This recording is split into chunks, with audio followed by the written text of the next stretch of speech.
So we talked last time about I'm 30 and I haven't got a mortgage yet. So I thought that our next conversation should be the opposite end of that, and what do I do about retirement? So I'm a man of a certain age and I'm starting to think about those things and probably should have thought about them a long time ago. And I'm probably a bit shameful to say that I don't have a pension. And well done for admitting that. yeah, I don't have a pension and I've got enough savings to probably take me on a good holiday, but not look after me in my older age. So what do we, how do I sit in society? Like, is there many people like me? What do you, in your findings, what do you think? Yeah, I think it's a really interesting question. There's a few things there, right? Like, nobody thinks about retiring when they're in their 20s or 30s. It seems like so far away, doesn't it? And hopefully, as long as all is well in your life, it is a long way away, because we're living longer, and it feels like a distant dream, particularly, I think, at the moment, for young people who are living at home longer, going to university in bigger numbers than ever before, which means adulthood starts a bit later. Starting entry level, adulthood starts later. That's really interesting. And it's changed, right? It's changed even since you're an adult at 30ish now, as opposed to 20. 20, yeah. I'm 38, and I think it's even changed between my generation, millennials, and Gen Z, Gen Z, however you want to pronounce it. I've been getting a lot of hate for calling them Gen Z recently. Well, interesting. One of my points, we'll come to it later, is the differences between the generations. Yeah, I think they're big, and I think even since I was in my 20s, a lot has changed. And also because housing is so expensive, people are so focused on, am I ever going to be able to buy a house? They're not thinking, okay, once I've bought it, I'm paying this huge mortgage, am I going to be able to also save for a pension? So I think retirement, or the idea of retiring, has taken a back seat. Now you are auto-enrolled into a pension, and that is a huge thing that happened when I first started working, so kind of like in the mid 2010s. Now everybody will be auto-enrolled as long as they earn. Auto-enrolled where you have to opt out rather than opt in. Exactly, and if you're earning over £10,000. Yeah. There are some problems around that I'll get into, and there are a few people who are falling through the gaps. There's also the state pension, which you will be able to get, but it isn't that much money. It's just not. Probably not really enough to live on, and that's a big problem. And that is a big problem, isn't it? Yeah. Is that a whole other podcast, or do we touch on that now? I think it's a whole other podcast, because a lot of people also have their workplace pension or a private pension, or perhaps they've been investing in property and they might be able to sell that and cash in. It's the people who've been working in very, very low paid jobs and are going to be relying on the state pension or a really minimal workplace pension that I think keep politicians up at night. But auto-enrollment is a massive win, and nobody talks about it. I think it's because it's quite boring. But I think it is a problem. And one thing I actually wrote about recently in my column is particularly young women, but not exclusively young women, who are working multiple jobs at the moment. And we know that's on the rise because the cost of living's gone up. Those jobs don't pay enough on their own to be auto-enrolled, so less than 10k each, but they might have 3 jobs. Yeah. So they're earning the money but not from one. And not getting the benefits. So I think that's another emerging trend that is really concerning. But I really want to stress the good news here, because I think most people don't realise that this change with auto-enrollment does mean that millennials and Gen Z, as long as they're earning over a certain amount of money, they are getting something paid into a pension, because that is now mandatory. So I read somewhere, when having a little poke around your profiles earlier on today, pensions time bomb. Tell me about this. Yeah, I think it's going to be a big problem, and I'm in Westminster a lot. I talk to politicians a lot of all different political parties. I think this is something that people Explain know about. What this is for people that might be listening in. We've got a really big problem coming, which is that we've got an aging population. We've got lots of people in their 70s, 80s, 60s who are getting older.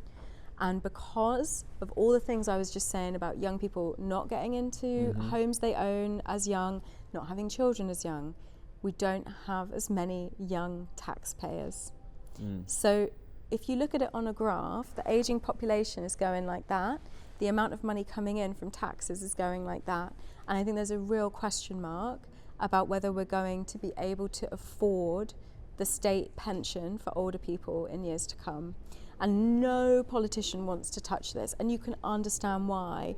You know, if they came out and said, hey, you know, you've been paying all that tax and national insurance, and we're really sorry, but we can't afford your pension anymore. Give it you back when you need it.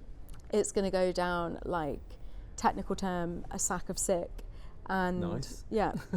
But it is. Could you imagine? I mean, there is no good outcome for any political party that has to address that. And I think it is a ticking time bomb. I've heard it described that way by lots of financial experts. And the real injustice of it, I think, is that it's younger people now who are working their butts off, you know, people in their 40s, 30s, 20s, who don't have some of the benefits that older generations had, whether that's cheaper housing, slightly cheaper living costs, a free university education, better interest rates.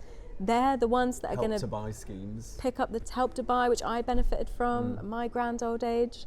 But they're the ones that are going to be picking up the bill for all of this. So it's with that in mind, with the time bomb, the ticking time bomb, it's more important than that we fend for ourselves almost.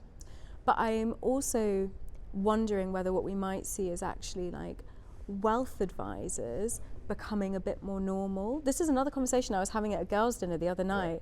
You know, I've been speaking to somebody about, I don't have loads of savings, but I want to make sure they're earning as much interest as they can. So I've got a wealth advisor, which sounds like a crazy thing to have when you don't. It sounds very grown up, doesn't it? It sounds a little bit like you're a Rothschild. Yeah, like a rich lady with my wealth advisor. But you know, I sit down with him and say, right, like I've got £15,000 in this savings account, which is like a lot of money, but at the same time, it's not millions.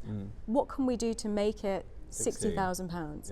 And I think everyone should be having those conversations. And I remember you and I spoke about mortgage advisors, and the feedback we got from that was amazing, because people were like, oh, I didn't realise I could just go and talk to a mortgage advisor for free. That's the thing. That's why we do these things, because I think when I say these things, these chats, I want people to realise that actually, you know, information is out there for everybody. You don't have to be super wealthy, you don't have to be super privileged. It's out there for all of us. Yeah, and my wealth advisor's called Will. Will the wealth advisor. Will the wealth advisor. But the first meeting I had with him, free, no obligation to work with him. He was with me for an hour and talked me through everything he could do. He pointed some stuff out with my pension that I hadn't realised. Because a lot of young people today, like me, have had lots of different jobs.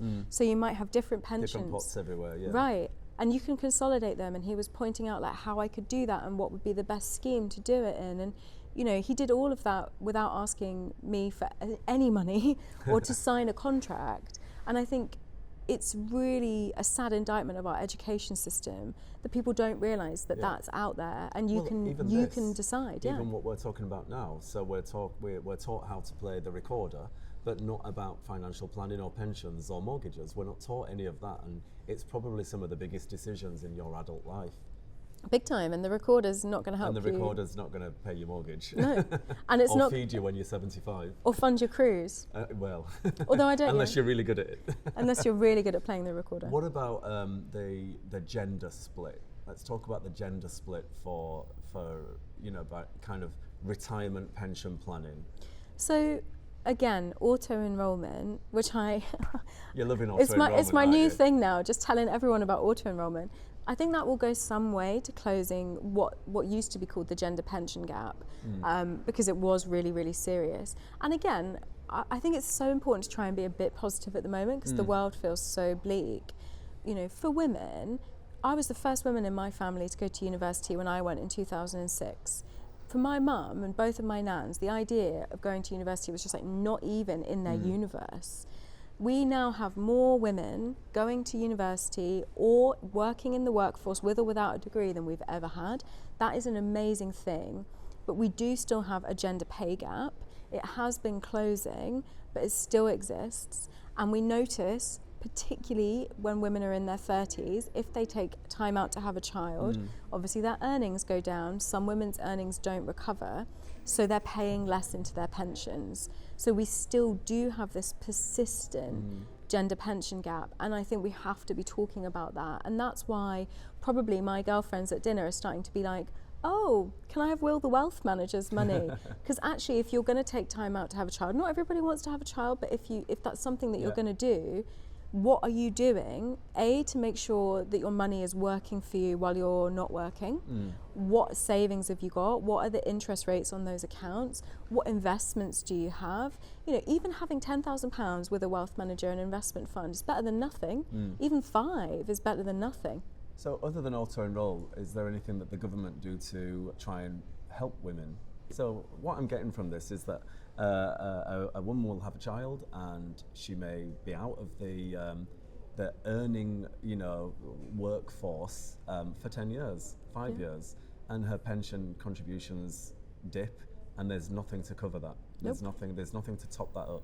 There's statutory maternity pay, and depending on what company you work for, you should have a maternity package. Some are better than others.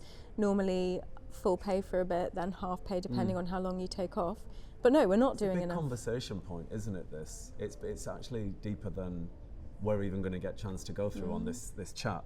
But I think retirement as a concept, my prediction is that it's going to change.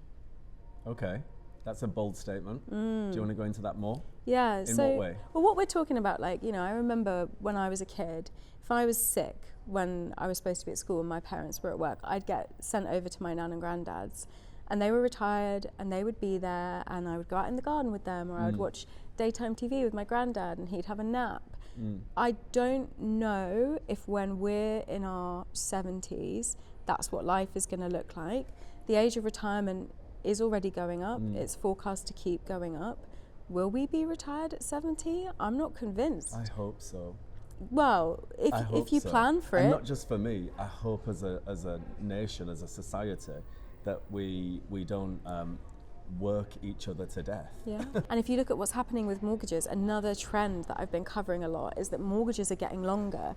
Actually, just before I came to see you today, I was having lunch with someone and they are in their 40s and they just took out a 39-year mortgage.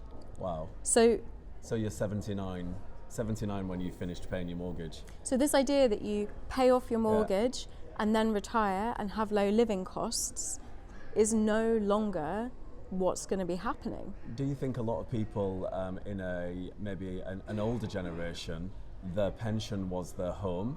So the idea is that we have the family home, then the family, flee the nest, and they downsize, therefore releasing equity, and there's your pension. Yep. Judging on what we discussed last time in our last Leadenhall Live, where we spoke about mortgages and the difficulty in getting mortgages, that's not going to be possible for many people. I think there's many people of the current generations that are going to do their whole life with no mortgage, being a renter. Yep. And will they be able to save? I think there are so many variables today. I think it's a really, really interesting time. I'm speaking to a lot of people who are really anxious and worried about it. I think that the way that we live has just changed. The housing market is stretched. People are taking out really big mortgages. Interest rates are volatile because the world has become really volatile, and we're going to have to be really adaptable as a result. I think, there are days, don't get me wrong, where I want to just sit there and ignore it all and not leave my bathroom and just lie in the bath with some spa music playing. Maybe if I ignore it, it's not happening.